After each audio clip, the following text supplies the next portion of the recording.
మార్గశిర మాస మహోత్సవ ప్రత్యేకతలు మన ఈవో మేడం శోభరాణి మేడం ఉన్నారు. సో మేడం మాటలోనే తెలుసుకుందాం. నమస్తే మేడం. మేడం ఆల్రెడీ 2 వారాలు అయిపోయాయి. ఈ 3వ వారికి ఇంకా రద్దీ పెరిగిపోయింది. సో నార్మల్గా స్టాంపైడ్స్ అవి జరిగే అవకాశం ఎక్కువ ఉంటుంది. జరగదు, అలాంటివి ఏమీ జరగవు, అమ్మవారి దయ. అంటే ఇక్కడ బేసిక్గా ఒక చిన్న సందు, ఆ సందులో క్యూ లైను, ఒకళ్ళ వెంట ఒకళ్ళు నడవాల్సిందే, తప్పదు. రెండోది, మన దగ్గర అందరి దేవాలయాల్లో జనరల్గా అలా దండం పెట్టుకుంటూ ముందరికి నడుస్తూ ఉంటారు. ఇక్కడ ప్రతి వాడు ఒక నిమిషం, ప్రతి భక్తులు ఒక నిమిషం ఆగుతారు. ఆ అవగాహన ఇక్కడికి వచ్చే ప్రతి భక్తుడికి ఉంది, ప్రతి భక్తులకి ఉంది. అది ఆ క్యూ లైన్ కొంచెం అన్ని దేవాలయాల్లో ఏంటి, భగవంతుడిని చూస్తూ ఓ నమస్కారం పెట్టుకుంటూ ముందుకు మూవ్ అయిపోతారు. మన దగ్గర అలా కాదు కదా, ఆగుతారు కదా. ఆ ఆగిన క్రమంలో ప్రతి వాళ్ళు నెమ్మదిగానే నడుస్తారు.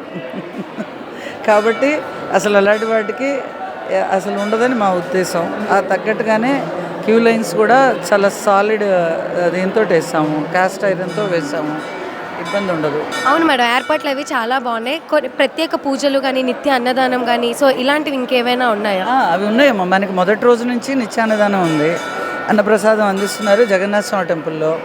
అయితే మనకి ఒక గురువారం నాడు ఎంతమందికి, గురువారాలు కాని రోజున ఎంతమందికి అని లెక్క ఉంది.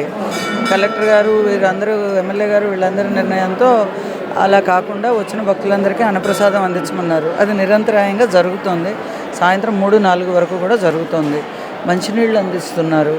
ఈసారి ఎక్కువ మంది వస్తారని జేబీఎంసీ వారిని మేము ఎక్కువగా రిక్వెస్ట్ చేయడం జరిగింది.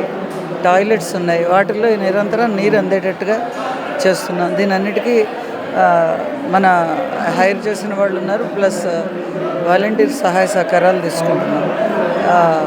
కాబట్టి భక్తుల్ని కొంచెం వాళ్ళకి అన్నీ తెలుసు, ఈ దేవాలయం గురించి అందరికీ అన్నీ తెలుసు, సహకరించమని కోరుతున్నాం. ఓకే, ప్రజలకి ఏమైనా చెప్పాలనుకుంటున్నారా మేడం? ఆల్రెడీ 2 వారాలు గడిచిపోయి మీరు చాలా ఇబ్బంది పడి వాళ్ళని, క్రౌడ్ని కంట్రోల్ చేస్తున్నారు, కాదనట్లేదు. పోలీసులు పెట్టారు, లేడీ సెక్యూరిటీని పెట్టారు, అయినా మీరు ఏమైనా ప్రజలకి చెప్పాలనుకున్నారా? లేదమ్మా, మన భక్తులకి మనం చెప్పక్కర్లేదమ్మా. మనకి వాళ్ళకి అన్నీ తెలుసు, మన గుడి గురించి స్పెసిఫిక్గా తెలుసు. అది కొంచెం ఏంటంటే, మనం చాలాసేపు క్యూలో నిలబడి వస్తాము, అలాగే మన వెనకాల వాళ్ళు కూడా నిలబడి ఉంటారు. వాళ్ళకి కొంచెం అవకాశం ఇవ్వాలి అని, వాళ్ళని తొందరగా లైన్లో కొంచెం మూవ్ అవ్వాలి అని చెప్పి రిక్వెస్ట్ చేస్తున్నాం. వెనకాల వారికి అవకాశం ఇవ్వండి అమ్మా అని అడుగుతున్నాం. అది విఐపి దర్శనం ఏమైనా ఉందా మేడం? లేదు, అంటే ఒక స్లాట్ ఉందమ్మా, మార్నింగ్ 6 నుంచి 8 వరకు ఆ స్లాట్లోనే దర్శనం అంటున్నారు. ఇంకా నార్మల్గా రెగ్యులర్ మాత్రం 8 నుంచి స్టార్ట్ అవుతుంది దర్శనం. మనకి 2 గంటల నుంచి స్టార్ట్ అవుతుంది రాత్రి. భక్తులకి 2 గంటల నుంచి ఇస్తాం. మర్నాడు 12-1 గంట, లాస్ట్ వీక్ అయితే 1 గంట దాకా అయింది. అంటే బుధవారం రాత్రి 2 నుంచి గురువారం రాత్రి 12-1 గంట ఆఖరి భక్తుడి వరకు దర్శనం ఇచ్చి పంపిస్తాం. ఇంకేం ఏర్పాట్లు ఉన్నాయి? అన్నీ మనకి క్యూ లైన్స్ మొదటి రోజు వేసేసినవే. అన్నప్రసాదం నిరంతరాయంగా ఇస్తున్నాం, దానికి తగ్గట్టు ఏర్పాట్లు ఉన్నాయి. మంచినీళ్ళు ఈసారి ఎక్కువ పడుతుందనే ఊహన ఉంది. అలాగే టాయిలెట్స్లో కూడా వాటర్ రెగ్యులర్గా అందుబాటులో ఉంచాలి.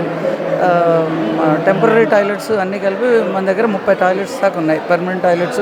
జీవీఎంసీ వాళ్ళు 2 వ్యాన్స్ పెట్టారు, వాటిల్లో ఒక్కొక్క దాంట్లో 10 టాయిలెట్స్ ఉంటాయి. అన్నిటికీ వాటర్ సప్లై ఉంది. భక్తులకి నిరంతరంగా అన్నప్రసాదం అందిస్తున్నాము. అది ఒకటి, భక్తులు మాత్రం మాకు సహకరించమని కోరుతున్నాము. Thank you so much madam. So చూస్తున్నారు కదా, మన మార్గశిర మాస మహోత్సవంలో ఎంత అంగరంగ వైభవంగా, అలాగే ప్రజలు సేఫ్టీ కూడా చూసుకుంటూ ఈసారి అన్నదానం మరియు వాటర్, టాయిలెట్ ఫెసిలిటీస్ అన్నీ కలిగిస్తూ కూడా ఇవన్నీ ఏర్పాట్లు చేశారు. ప్రజలు కొంచెం జాగ్రత్తగా, మీ జాగ్రత్తలు మీరే చూసుకుంటూ తోపిసలాట్లు అవి జరగకుండా నీట్గా తల్లి అనుగ్రహం తీసుకుంటారని మనస్ఫూర్తిగా కోరుకుంటున్నాం. ఇలాంటి మరిన్ని వీడియోస్కి చూస్తూనే ఉండండి లీడర్ టీవీ. కెమెరామెన్ రాఘవ్తో ప్రవళిక.